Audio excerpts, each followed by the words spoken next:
So here's progress on strap number 1.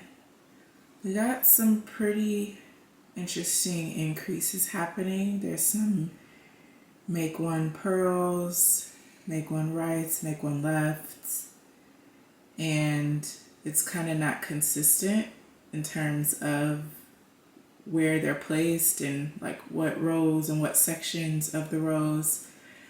So that makes it a little bit interesting, and I'm definitely having to pay quite a lot of attention, but it's nice. Here's a yarn I'm using. It's the Cozy Wool Merino by Loops and Threads. This is a Michaels brand, and I think it was a limited edition. I don't think you can find it anymore, and when I bought it, it was on clearance, so I think they were just discontinuing it.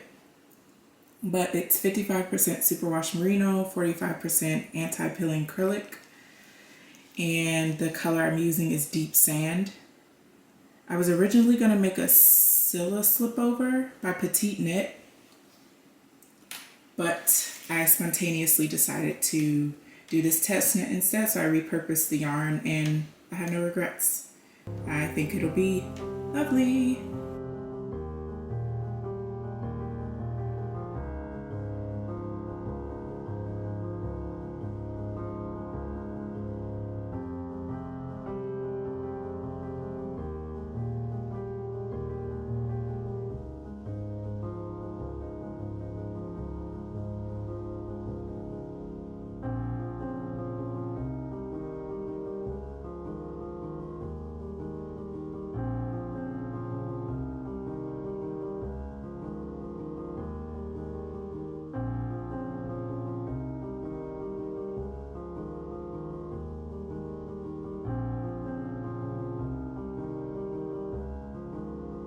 Excuse the mess back here, okay?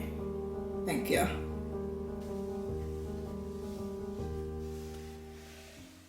It's not the most flattering look because I live in gym clothes and I'm a little concerned that this cleavage might be a bit much. So here it is. Obviously, it has not been blocked yet.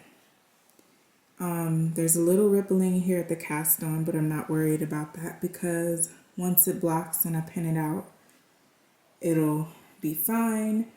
And it looks a little oblong because it hasn't been blocked and it's just the nature of ripped fabric. I'm still a little concerned about the depth of the V-neck in the front.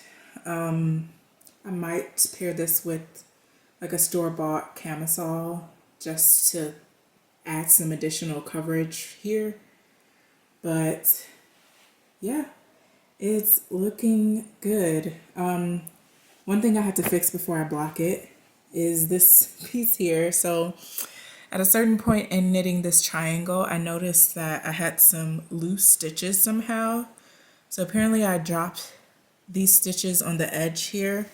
My stitch count wasn't wrong or anything, so that was weird. I must not have knit it properly, but I'm gonna take a piece of yarn and just sort of sew this up as discreetly as possible.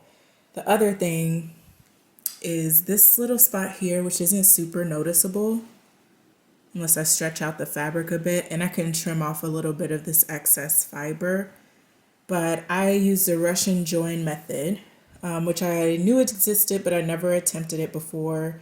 And on the knitting retreat I went to, a lovely lady, Lily, reminded me of this technique. And because this is non-superwash yarn and it's not 100% wool, my preferred method of joining yarn is the spit splice, but that's not an option unless it's non-superwash wool. So I use the Russian join method here, and you can see a little bit of inconsistency. This little tuft of yarn is kind of, I guess, a piece I failed to trim off, and I think if I cut it, it should be pretty discreet. But I'm lucky that this mistake and this mistake are both on the same side of the garment. The front and the back of the garment are identical, so just do one of these, flip it over, and nobody's gonna know.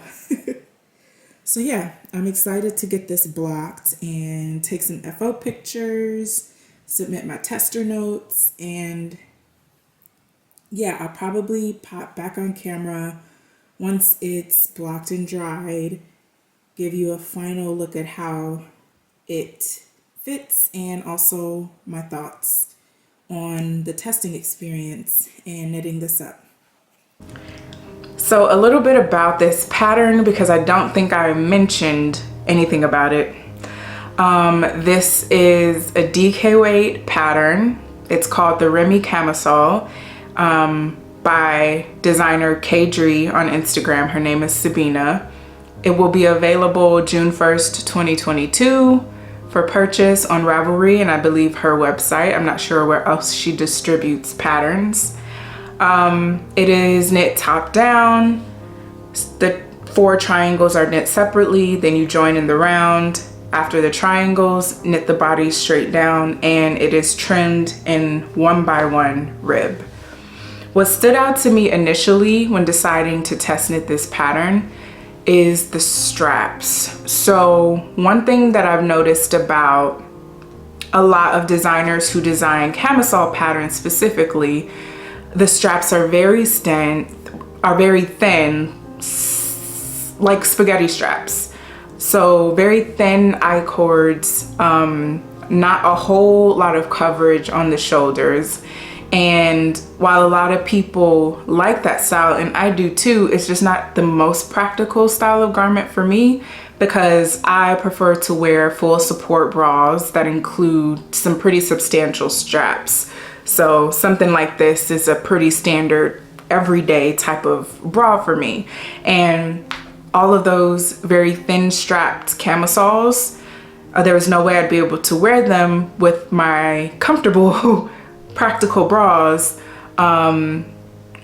without a strap showing. And that's not my style. I don't like my bra straps to show if I can help it, unless it is a decorative strap and I'm intentionally incorporating it into my wardrobe. I've done that before, but this is not one of those types of bras, and this is not one of those types of tops. So I really appreciated the thicker straps and giving me the flexibility to wear the supportive undergarments that I prefer to wear. And since making this and loving this so much, that's kind of like, for me, gonna be something I look for in camisole patterns going forward. So many that I have, you know, favorited on Ravelry or come across on Instagram that really caught my eye, I never actually pulled the trigger and made them, because I'm like, I don't know what I'm going to do with a spaghetti strap camisole. It's just not going to be wearable for me on any type of everyday basis without my bra strap showing. Now, an alternative would be to wear a strapless bra, or wear a strapless bra, which those are not comfortable for me. And I'm not comfortable either going without a bra. Sorry if this is TMI, but I know it's very trendy to go braless and to let them hang, and I'm all for that for the people who are comfortable doing that, but it is not a comfortable feeling for me. And it's not even about aesthetic or the way it looks. It's just physically, I do not like the way it feels to just be loose out in public. I just feel like there's way too much shifting around, and that's not something that interests me at this stage of my life. So I really appreciated the straps. That was #1 top of the list thing that stood out to me. The other thing that stood out to me is based on the construction, and Sabina said this herself in one of the initial posts that she shared about this pattern. Again, top down, completely 100% seamless, minimal ends to weave in, no picking up stitches and doing any trim. You know, it's very straightforward from start to finish, and I really liked that aspect of it, because I knew it would be an easy, quick, mindless knit. And things are busy for me these days, so I appreciate being able to pick up a project and zone out without having to worry about a ton of shaping or picking up stitches or short rows. Speaking of short rows, the front and the back are identical. So the V-neck that I have here is the same as the V-neck that's in the back. That makes for an ease of knitting up, But if you're someone who maybe wears types of bras that are kind of higher in the back, there's a chance that it'll peek out. I like the low V cut in the back, but because of that, this is not necessarily something I would wear to work per se, unless I have something over it like a blazer. But I might explore modifying this pattern to have a higher cutoff in the back. So that's just something to call out. Yeah, at the bottom here, I did a Italian sewn bind off. It looks really clean. Again, I love the stitch definition of this yarn. I really like it, but it's a little bit big on me, unfortunately. I probably should have sized down. And also the issue I'm having is that it's a little bit low cut. Like I'm having to consciously adjust it so that my bra isn't showing. I know I'm going to just do some surgery on the straps to shorten it a little bit. That said, I don't consider it a fail because I absolutely fell in love with this pattern while knitting it. And by the way, I'm not the only one who had the issue of it being a little bit low cut. Several other testers, I sort of popped a message in the group chat, and a few other people were experiencing the same issue. And I don't think it's a fault of a designer, because I would say a majority of people didn't have the issue. I also think that how low cut it is on me has a lot to do with the yarn I chose to use, which is a superwash merino and acrylic blend. I like the yarn, actually. I love the stitch definition. I love the fabric. It's very drapey. That's something I need to compensate for when I make the next one, is to just shorten the straps so I don't have this issue again. Before I blocked it, I was pretty comfortable with how low cut it was. But after I blocked it, it was just kind of like, no, this is not gonna be wearable. And I know the more I wear it and the weight of the garment sort of hangs, it's gonna be more and more of an issue. So that's the only downfall, but not really, because it can be fixed. I am convinced I'll get a lot of wear out of this. This is one of those patterns that I think could easily become a wardrobe staple. And I know for myself, I plan to make at least one more. I want to make another one in this yarn. And I actually text my aunt because when I bought this yarn, we had gone to Michael's together and she got some too in some different colors. So I texted her to see if she had any more that she was willing to part with, and she does. So I'm gonna grab a couple of skeins from her in the cream color, and I'm convinced if I just make the smaller size and shorten the straps, it will be absolutely perfect. So I am looking forward to that. It'll probably be on my needles at some point later this summer. But overall, I'm really happy with the way it turned out, and I'm glad I sort of paused my test knitting retirement to test this. Caidree is, I love so many of her designs that I've seen on Instagram. I've been following her for a while, and this is one of those patterns where it's just like, yes, I need that. So my decision to test was purely out of selfish desire to have this piece in my wardrobe, and I have no regrets. I feel like many test knitters out there kind of approach test knitting the same way. It's a give and take. It is what it is. The other thing is that by the time I cast this on, there were some speedy test knitters in the test knitting group. By the time I was finally ready to cast this on, they had pretty much worked through all the kinks. So it was really a flawless pattern by the time I got to it, which, I mean, great on them because they're test knitters, they're doing what they do. But it made for a really smooth experience for me.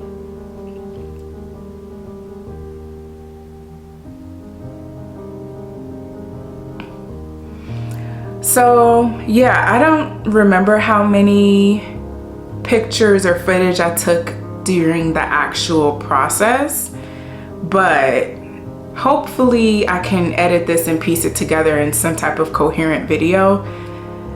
and hopefully you enjoyed it. So if you did, please let me know in a comment. Yeah, I'm really excited to make this again and to tweak it to be something perfect for me.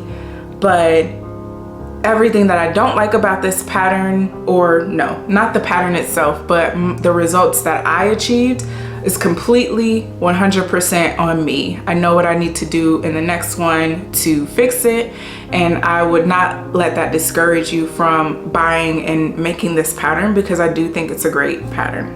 So I think that covers everything I wanted to talk about. I'm going to snap some finished object pictures for the gram and also to send to the designer, and prepare my tester notes.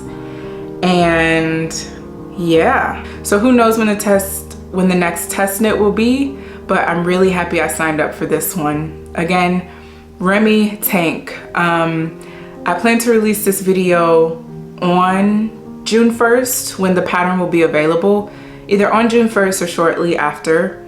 So you can count on having a link below to the pattern itself so that you can check it out, see all the other testers, and find out more information on Ravelry about the stats of the pattern. So, all right.